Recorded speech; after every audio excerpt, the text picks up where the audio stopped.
Rambut Ulan Haji digunting paksa oleh orang tua siswa usai mendisiplinkan siswanya.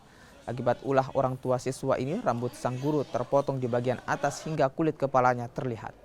Peristiwa ini terjadi pada 9 Januari lalu dan viral di media sosial.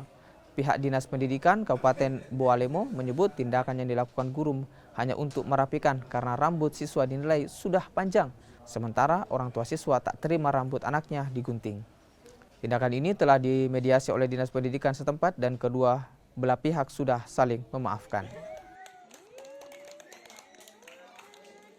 Ini seorang guru ini melakukan pendisiplinan di sekolah, melaksanakan tata tertib.